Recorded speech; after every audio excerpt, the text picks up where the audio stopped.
running for District 2 City Council seat for the city of Chattanooga. Welcome. And first of all, this is just an introduction question. What has qualified you to take on this role, and what would your highest priority be? Well, Michelle, thank you very much for giving me the opportunity to share my story and my vision with District 2 voters. I appreciate that. So my name is Jenny Hill, and I am a mom of 2 teenagers. I am a small business owner, started a company 19 years ago with my husband called Paper Cut Interactive. We do web development for large companies in Chattanooga and elsewhere, including folks like Rock City and Ruby Falls and Road Tech. So that experience has given me a lot of insight into what it is to set priorities, to think long term, and also customer service. I also serve on the school board for District 6 and represent a large number of voters within City Council District 2. That has given me a great deal of knowledge about how to work within an elected body to make things happen. Also, as part of that work, I'm managing a budget of more than $430 million a year. And so I understand just the intricacies of revenue projections, of setting priorities for how we achieve our goals. And I've also spent about a decade just being in our community in the volunteer space.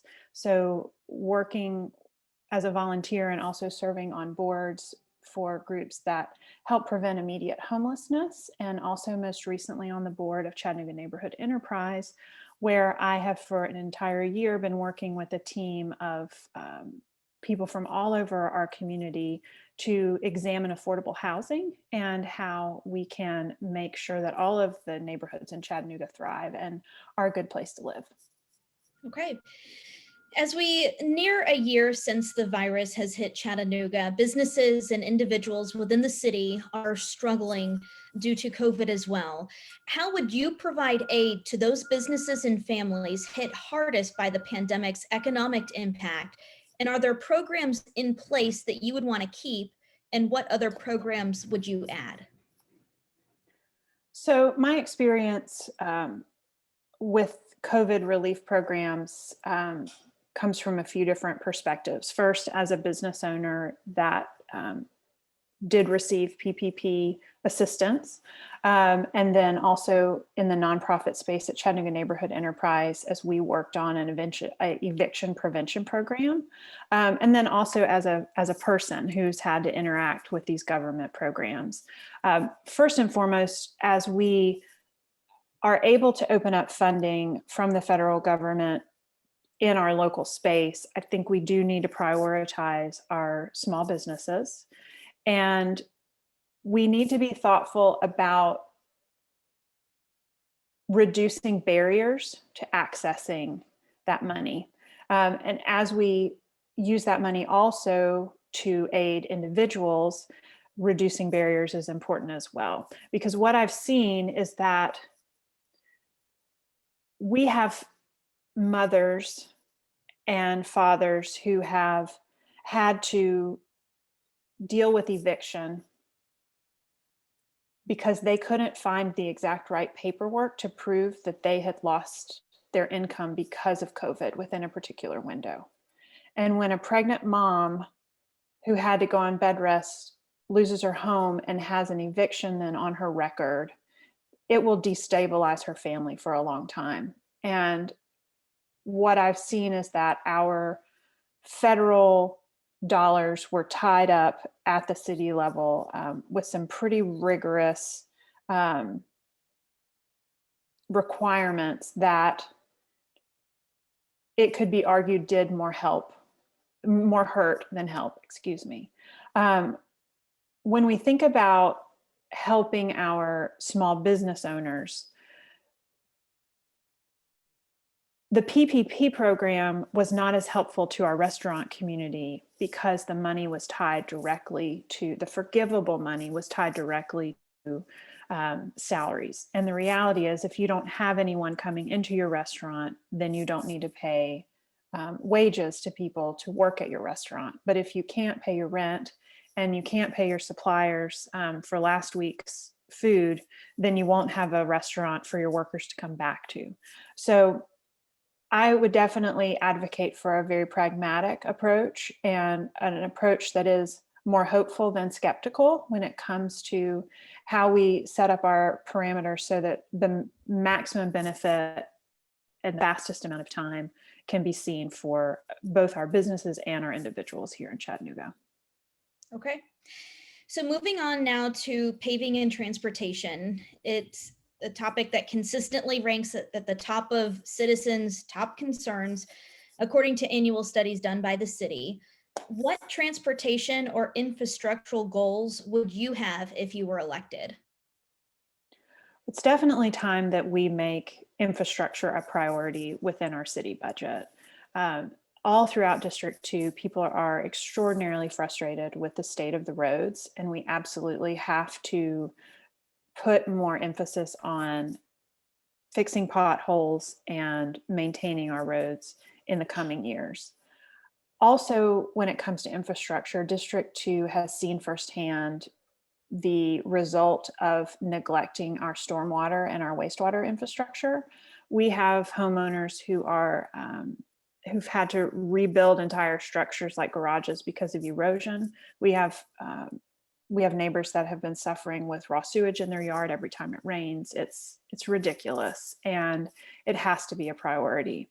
Now, as we think about transportation at large, District 2 has one bus line, runs straight up Hickson Pike. And something that our neighbors are talking about quite a lot as it relates to transportation is that it's quite unsafe for pedestrians on our main thoroughfares in District 2. So if you are riding the bus and you get off on Hickson Pike, if you need to hop on the bus to go the opposite direction, you have to cross 5 lanes of traffic unprotected. We also have folks that use electric wheelchairs to get around, and they're navigating the full width of Hickson Pike on an electric wheelchair without any kind of protected crossing. Also, Norcross is a road that has quite a bit of pedestrian traffic, and it has drop-off ditches on either side of the road. And so as people walk along, it's really unsafe. So those are specific to District 2. Citywide, there's a large conversation about how we might expand our public transportation. And I've spoken with a lot of people to learn more about that. And I do feel like we're going to need to have some type of catalytic event in Chattanooga to help us come to a common understanding of our value of public transportation. Because right now, we're in a chicken and an egg situation where the bus routes don't really cover a lot of areas, and people face the challenges that I just described. And so people don't ride. But if people would ride, then we would have more revenue to be able, and more cause to expand our public transportation. So, when our schools closed, back in the spring, our buildings closed, we suddenly had this catalytic moment in Chattanooga where employers and individuals recognized that internet connectivity was no longer a luxury. It was, in fact, something that our students and our workers all needed access to, and quickly. And so I wonder what the catalytic event that will cause a conversation and a shared experience around public transportation will be. Certainly interested to have that conversation when the public is ready to really dig into it. Okay. A recent poll shows that 29.5% of District 2 residents surveyed consider economic development and job growth to be the city's top priority. Do you agree, and how would you address these concerns?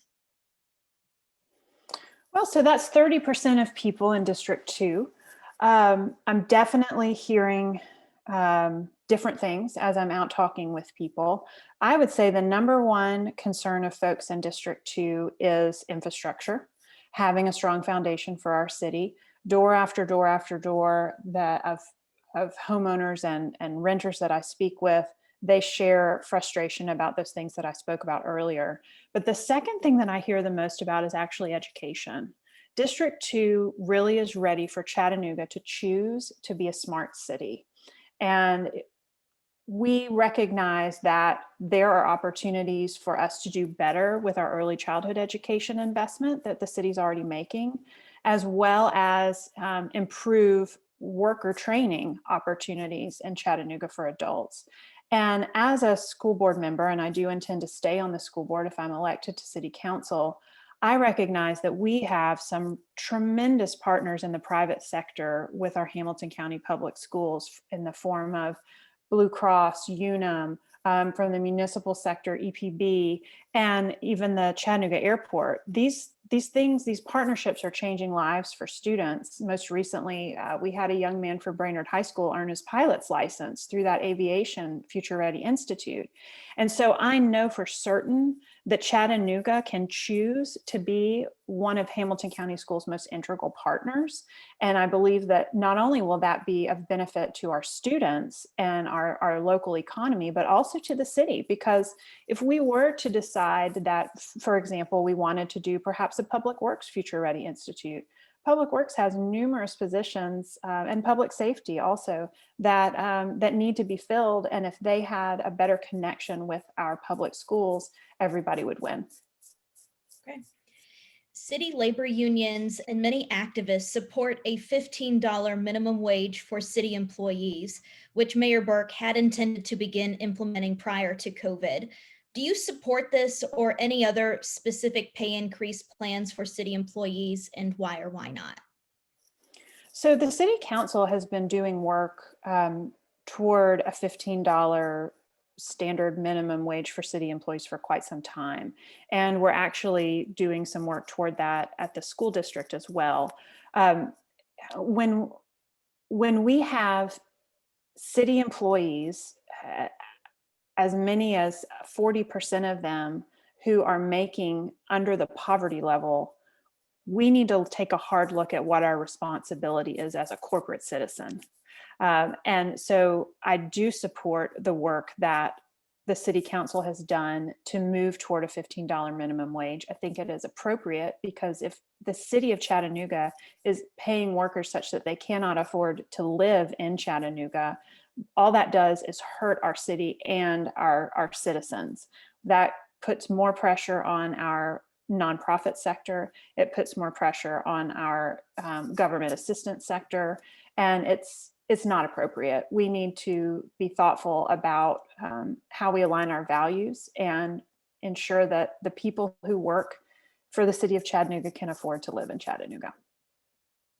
In 2019, 40% of Chattanooga's households are housing cost burdened, meaning they pay more than 30% of their income for housing, and many struggle to afford other necessities. How would you address affordable housing in your district? Wow, that's a great question. And actually, affordable housing is something that has been um, of great interest to me for several years. And when when I was invited to join the board of Chattanooga Neighborhood Enterprise, I really leapt at the opportunity because they are so committed to looking hard at how we make sure that our neighborhoods are healthy and increasing access to home ownership and stable housing.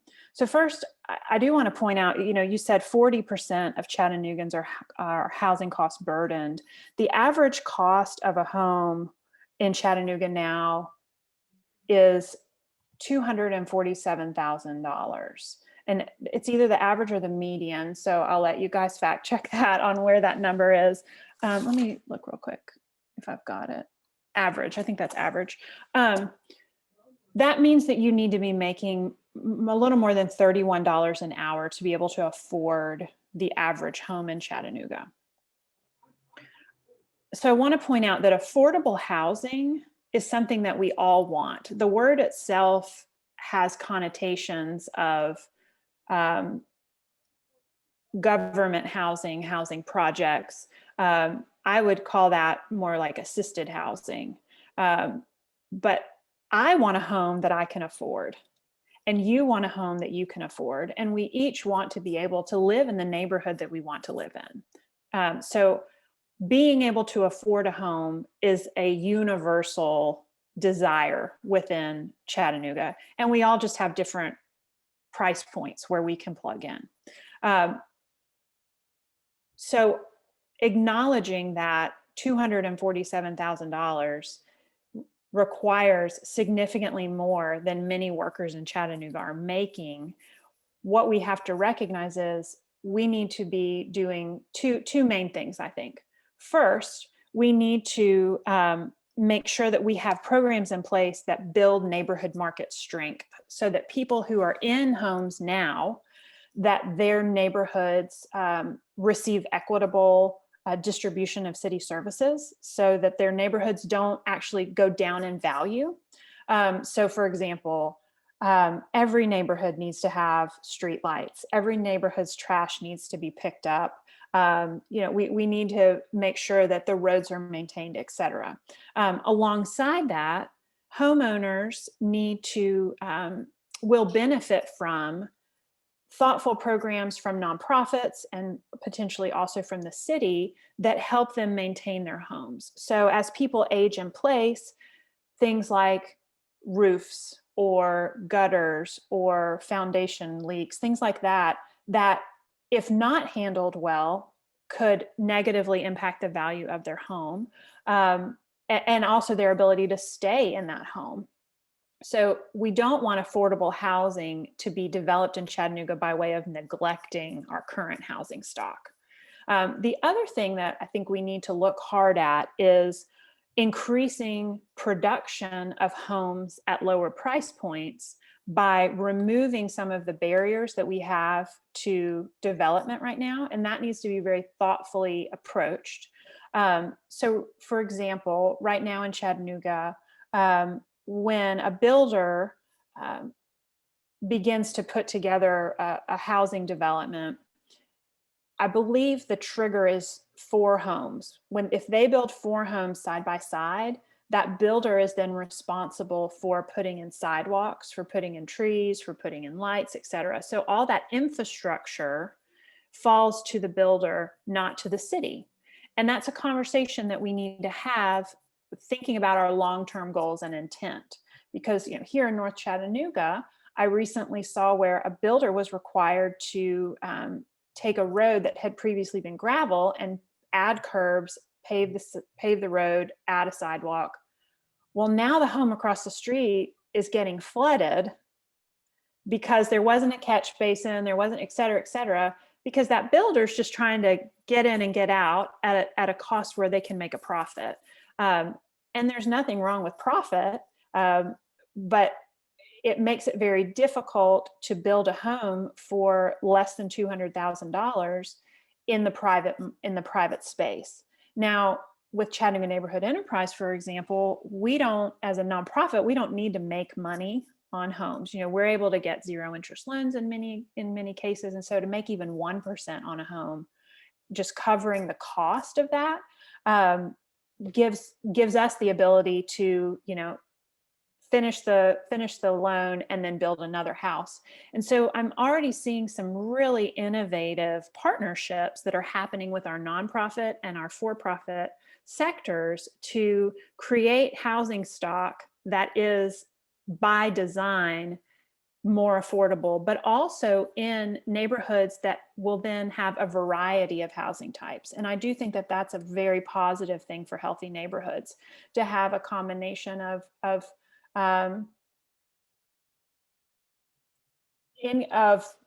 maybe a few apartments, maybe a few townhouses, some single family homes, some condos, like all different kinds of things, so that people of all different income levels are able to access that area and live together. Okay. Moving now to public safety. Last fall, shootings in Chattanooga were up by 20% from the same time in 2019, and higher than any time in the last 5 years. How would you work as a city council member to lower crime in your district? Well, first, I want to say that to me, it's critical that everyone in District 2, but also throughout our entire city, that everyone feel safe in their homes and also as they move about our city. And that is a foundational value for me as I think about how we keep our the culture of how we keep our community safe. Um, as for lowering crime, specifically in District 2, the needs that we have um, largely are car break-ins and the occasional home break-in. Um, but also our neighbors are really frustrated with motorcycles and some other vehicles that race up and down Hickson Pike and Norcross. It's very disturbing noise-wise, but also terribly unsafe for everyone else that's traveling those roads. And what I'm learning is that it's quite a complicated issue, because if the police were to chase those people, then that adds another element of high speed traffic on the roads. So that's one that I don't have the done and dusted answer for how we fix that problem, but I can tell you that our neighbors in District 2 want to make sure that our first responders are all paid fairly for the work that they do, going back to that $15 an hour minimum wage conversation, and that everyone in the city knows that they belong in the city, and that we're always getting better with the way that we take care of our citizens and keep everybody safe. Okay. Activists spent this summer protesting police brutality across the country and in Chattanooga, demanding defunding or divesting from the police. Would you consider defunding or divesting from CPD for reform? In what other ways, if any, would you consider law enforcement reform? Well, that's a great segue from what we were just talking about. So, again, to reiterate, everyone in Chattanooga needs to feel safe when they're in their own home and when they go about the city. And I recognize that if we have a segment of our population that feels unsafe, that's something we've got to study. We've got to lean into the difficult conversations, be willing to have them, be willing to listen carefully, and figure out how to make it better. In every other part of our city structure, we're constantly pressing for improvement, and we need to do the same thing with public safety. So I've learned a lot and heard a lot of ideas related to additional mental health resources, for example, for our police department, additional training for our police department, and those are all things that I would be very open to having conversations about. Okay. Do you support current city council restrictions on public input during meetings? And would you change these policies or make other efforts to encourage public input? So public input is critical to making wise decisions. It's something that I'm always looking for as a public servant on school board. And I do think that for the benefit of the public, it's important that we do have guardrails on our public meetings so that everyone is able to be heard in a fair way, and also that the work of the people can be done. If there are issues, when there are issues that require a great deal more conversation, I think it's absolutely appropriate to schedule separate sessions for that. So, for example, with the work that I've done as part of the COVID reopening task force for our school system, we've done multiple surveys for that. We've had multiple Zoom conversations with individual school groups, teacher groups, learning community, learning circles. Our most recent survey had 16,000 people respond to it. So, would it have been the most useful for those 16,000 people to have been on a single school board meeting, Zoom, or in-person meeting? Probably not. They probably would not have been able to all been heard in that way. So I think you've got to have a multifaceted approach to getting public comment.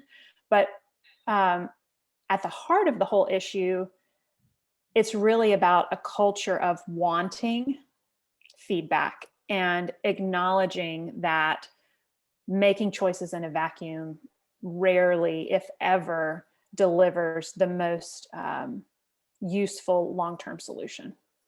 Okay. And you mentioned COVID. That leads into my next question. Have you received the COVID vaccine? And if not, will you when it's available? I have not. I am not in one of the groups yet that is eligible for the vaccine, but yes, I will be getting the vaccine, as will my family. But I'm very hopeful that my husband's grandparents are able to get their first and second doses very soon, and that my parents also are able to get them soon. Good. What should the relationship between the mayor and the city council look like? And will you cultivate relationships with the new administration? Absolutely, I will cultivate relationships with the new administration. This will be a slightly different legislative public service experience for me than school board, in that on school board we have a 9-member board and we have 1 employee, and that's our superintendent. So anything that's important to me as a school board member is then inherently important to Superintendent Dr. Johnson. When I think about a mayor-city council relationship, um, both sides need to work intentionally to make that a respectful, positive working relationship. And from my perspective, the mayor is going to set the agenda, so to speak, for the city. But as city council people, we represent a great number of voices and speak for our communities. And so it will be my job to advocate for District 2, to build a relationship with the mayor, and to consistently elevate the issues that we have and really lead within the city. So I'm very hopeful to have a strong working relationship with whomever the people of Chattanooga elect to serve as mayor. Okay. And would you support public money for a new Chattanooga Lookout Stadium? Um, I don't know. I would need to have a lot of information to be ready to make a choice like that. Um, Using public money for a public-private partnership has to benefit the public. And right now, for when it comes to things like pilots, the city does not have a standard set of criteria for how we distribute that money and how we measure public benefit. And I am a strong proponent for looking hard at community benefit with things like that. Um, and I recognize that projects like the waterfront, for example, and expanding roads to connect with parks, those things can have tremendous economic impact. You think about what happened with expanding the EPB fiber network, that it has brought more than $2 billion of positive economic impact to our city. We need to be open-minded about that, but we need to make sure that we know in advance what our values are as we make those decisions. Okay. We've covered a lot of topics, but my last question is there anything else that we should know about you?